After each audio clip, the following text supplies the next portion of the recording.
सेमनबा BJP MLA सिंगना दिल्ली दा चटपा हाइबसी यामना इकाइबा फावी हाइना ओक्रमिबो बिना फोंदोरकली हौकिबा पार्लियामेंट मिखलदा बीजेपी ना सीट चामरी हेना कागनी हाइकिबदु कारमलबदी इंडिया गी लाइबक तंबा ngमलमलोय डेमोक्रेसी कननबा इंडिया अमसुंग मणिपुरदगी बीजेपी लेंगाक मरु फंगना मुथतपा मथौ तारे मणिपुर पॉपुलर गवर्नमेंट लेहनबा बीजेपी की एमएलए सिंह दिल्ली तक्सिनबा चटपा हाइबसी यामना इकाइबा फावी हाइना हानगी चीफ मिनिस्टर अमसुंग कांग्रेस लेजिस्लेचर पार्टी की लीडर ओक्रम इबोबिना फोंदोरखरे ओजा मसलाक चनिंबसे खोई लेंगाक सेंबसे खोईगी स्टेट असेंबली की एमएलए की टाइटल ने से हाइजनिंगी कोजा मसीदा खोईगी दिल्ली की यका येंगुना लैबसे मसीदा ओजा खोईगी चनबी ओइरलिसे ओजा ओइबा मोय कितंग फोंदोपियो मसी कइनोने अखोईगी मणिपुर की सेल्फ सस्टेनेबल ओइबा मागी कइनो अमा अखोइना लेइबा ngमदबा लेइबा ngमदबगी मरमदी कइनो हाकाना मणिपुर इज अपिक स्टेट अमने मागी ओइबा स्टेट अमु ओइके हाइतारगदी अपिक स्टेट अमु ओइतारगसु मागी स्टेट अमगी मागी लेंगाक अमा लेरिबदुना मागी लेरिबा याजबा फिवम अमदा मागी इकोनॉमिक ग्रोथ लाकनबा रिसोर्स मोबिलाइजेशन तौनबा मागी चैनल अमा लेजगनेबको अदुगी पोतो सेमजनबगी हकचा खुगी असेंबली लेते नंबर 1 अदुमा अदुना मरम कांदा सेंटर की मागी लेरिबा टैक्स की करीगी अमगी मागी रेवेन्यू की करीगी लेरिबा दगी लेइबा मणिपुर द पिरेबा ग्रांट की अदुदैदा मणिपुर की इकोनॉमी से डिपेंड तौरगे हिंगमनिना मणिपुर की सेल्फ सस्टेनेबल ओइबा अखोगी इकोनॉमिक वे ऑफ लाइफ अमा अखोगी स्टेट सिना सेमजबा ngमदेबा ngम सेमगे हाइना होनरगसु अथिंग मयाम अमा लाकनेबा हाइदी इंडिया की लेरिबा कॉन्स्टिट्यूशन की फ्रेमवर्क की वांगमदा लैंड लॉ सेमबा यारोय को अदगिदी से अखोइना एनी हाउ लेरिबा अखोगी एग्रीकल्चर लैंड खंगे फॉरेस्ट लैंड खंगे लेदनको अदगी लेरिबा अखोगी मार्केट जोन खंगे हाइदी स्टेट अमगी ओरिजिनल रिसोर्स है कईनो हाइबा कांसिदा लैंड जिनेब ओरिजिनल रिसोर्स हाइबसे अते ह्यूमन रिसोर्स अदुदा तोंगानबा मागी सुपर स्ट्रक्चर तोंगानबमने ओरिजिनल बेसिस रिसोर्स की मागी अहानबा होरफम से मसी अखोगी स्टेट अमा हाइताक लम मसिनेब को लम असे अखोगी लेरिबा पीपल असिना मागी ओन वेदा मागी स्टेट असिदगी कमदौन रिसोर्स लाकदगी हाइना सिजिननबगी लो मेकानिज्म हाइबा मयाम सिंग असे मसी अखोई सिदैदा लौखतनबगी न तौबदु अंगम अखोई शक्ति से अखोई मनुंग सिदैदा अखोई एमएलए सिंग सिगी पांगलदा मदुगी लेंगा की लो सेमनबो खोनबसे मोइना अदु अदा सेमबा याइ खोपे मयाम हाइरंगनेबको अवोइबगी ओइना तारकपा कांदा इंडियन कॉन्स्टिट्यूशन की लेरिबा फ्रेमवर्क लैंड लॉज मयाम लेरिबको फॉरेस्ट कई मयाम इंडियन फॉरेस्ट अदु मयाम लेखरे सिगी मयाम सिगी वांगमदा मसीगी पैरामीटर सिगी वांगमदा चटपे यारोइदबनिना अखोगी एमएलए सिंग कार इबा मयाम सिंग फन्याम हैरसु फन्याम खंगसु मागी तौबा याद्रगदी सिगी मनुंग सिदगी लांथोगा चटपे यारोय हेना चगोर अमा खाजलगा थमगा मनुंगदु नैनो हाइतारगदी मनुंगदुगी वांगदु लांब सुया यादबनिना अखोगी मनुंगदुगी मदुगी वांगम लाना सेमद्रगदी अखोगी फिजिबल लेरोइदबा पोट मयाम लेरिबा हाइबा मयाम सिंग असे अखोई इसाना सेमजबा ngमदमिना अदुम वाखन खला खरा चारा खरा तुमगा आदगी लाखो पैसा खरा ngairaga ama toroga leriba ways and means की मैनेजमेंट सिले खरा अदुम पुपा लेदना को टैक्स क्याम कारी रे थाव क्या लो जीएसटी की करी की नतक मयाम शेयर खरा फंगगा अदुमाइना सुम लेलकपसे सिननेबा अद अखोई अहानबदा अखोइदसु इंडियागा लेरिबा मणिपुरगा लेरिबा मागी कनेक्शन लाप मतमदा मणिपुर की पीपल न खनगिरिसी कइनो हाइबगा इंडियन की पीपल न खनबगा मणिपुर पीपल न खनबगा अनिसिगी वेरिएशन अमसु लेरिबा मणिपुर पीपल न खलिना मणिपुर से अदुम हाना लेरिबा मनिंग तंबगी मोंगदुदा लोनुं करी कराम मयाम सिंग से अखोइना अदुम खोगी मोंगदा अदुम लोइमक सेमजरगा लेरिबा सिंगी करी की मयाम सिंग से अदुम अदई लाइबा अदुगी पैसा अवाट पा कैका मयाम सिना गवर्नमेंट ऑफ इंडिया देगी पिरा अदुगी मयाम दुगी केना तौबुद अदुम लाइन मैनेज तौनी नुंगाइनी ना खलुबा अदुगा इंडिया गवर्नमेंट की लाइबा स्ट्रेटजी मोगी सांगबा स्ट्रेटजी ना हाइबा कांदा हुजिकी मागी स्ट्रेटेजिक पॉइंट दा मागी हिंदू वे of life Indian way of life तो मदुगी एक्सटेंड तौबगी लास्ट बॉर्डर से सिने ना खलगा मखोइना मदुगी पोतो इंडियन यूनियन दा याउत्रगदी हयेंग मसिदैदा अकाइबा मयाम लाकपा याय हाइदना खलगा अराइदु विजन अनि दु खेनगी बैनेबा विजन अनि दु खेनरमद्रगदी मसी कंट्राडिक्शन सि थोमदबा यायबा अदु विजन अनि दु खेनरकांदा पुलमदागी मतमदा अखोइना खनबा विजन अमा मोइना खनबा विजन अनि दु मैचिंग ओइदबगीनेबा पुल्लो मतुंग थोलैबा कंट्राडिक्शन से अदना सिगी पोसिम लई मरम अदुना लैरिबा पोट असे अखोइना मणिपुर की लैरिबा मागी MLA sing asina center gi yaka yengaga semiba lengak sembagi kari gi pola ising se masi gi posi aduna khoi honorable senior member khoi congress ki oja ibobina takpi di bese masi kamai to ke haiba kanda mana center da kari da satlaga haijaba khosaba adu ada tawsi kai phawi haise ko masi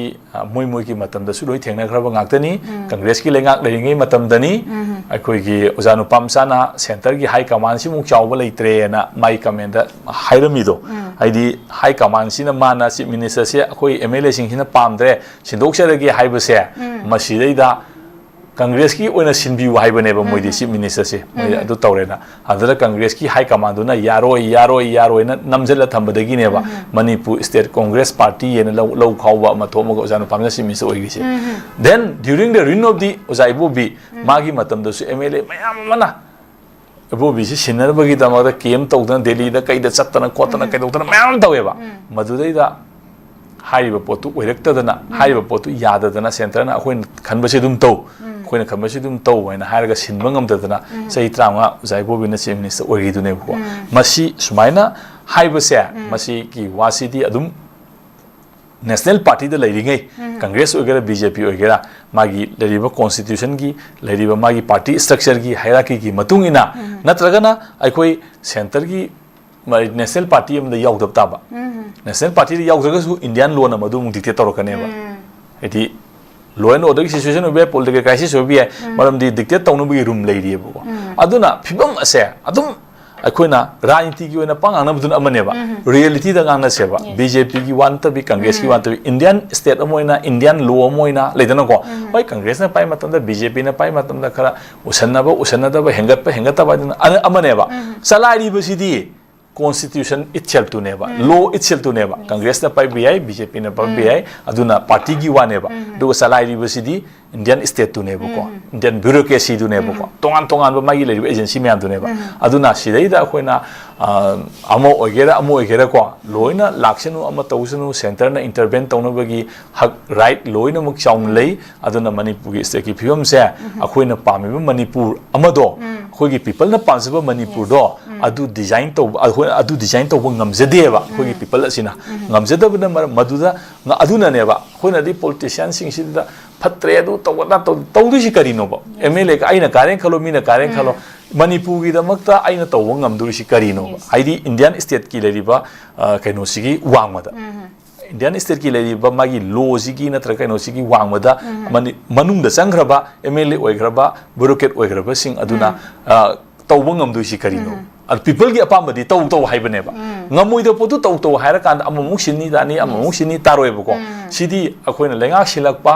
ama tawba singi bi ai people gi pen da phongdok pe ama tawba ai khoi gi halaman singi wahai da ma le ba ko sha sibdi nungai te lai koi meng sha kip di pe le na si kai no haiba kan da tauri ba poto apun ba ai gi mangja raba lan adudi sirane ba ko madu dai na pe long du si kan mangonda sumba phau ya da lai ko eng khak le ba adu mai shakip du pe le hari ne ba adu gi phigam du gi tara to ka ne ba ko sa si din ai te lai ko mai shakip di pe le do adu mai to dum tara to ka ne ba ai amano oirasu ko lai ba phim si dai di Indian state ki magi mindset tu hongdok ta bani na madu gi imposition la ko matam da akhoi di dum akhoi na pa po tu di taro ba people gi general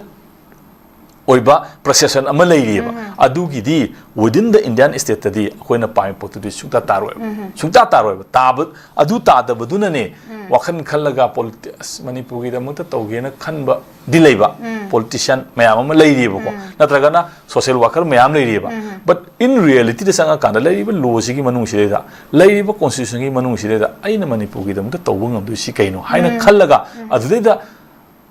politics the khongda raktaba ad ama tawtaba mayam tongan ba magi field the tongan ba line da chanaraga United Nations sakhiba la lobo na sakhiba leidana ko tongan ba magi option nama lebak si mu tawjege na khallaga sakhiba mi mayam su leiri bane ko aduna masigi posi akoina akoigi leiriba intellectual sing asu ko sumaina aleriba akoigi discussion da khangde ama da khangde nga loi khangi bane moi mayam singse aduga reality da ngang da bida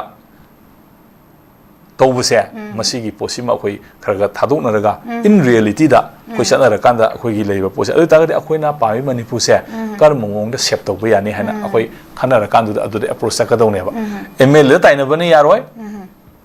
minister ताइनबने यारोय BJP ताइनबने यारोय Congress ताइनबने यारोय अखोइना ताइनदोरिसे Indian state तनेबको Indian state तनेब इंडियन स्टेट सि ताइनरा कासिदा इंडियन स्टेट सिदा अखोइगी लेरिबा पोसिदि सुमाइ तौगदमनि सि तौगदमनि हाना अखोइना अखोइगी लेवल दि कन्विन्स तौकान अखोइगी पाम्बे आइडिया ऑफ मणिपुर दो मधु कन्विन्स तौबा ngamba अदुगी कनोदुदा अदुगी शेपिंग दुदा इंडिया की कनोसिने याहनबा नत्रगना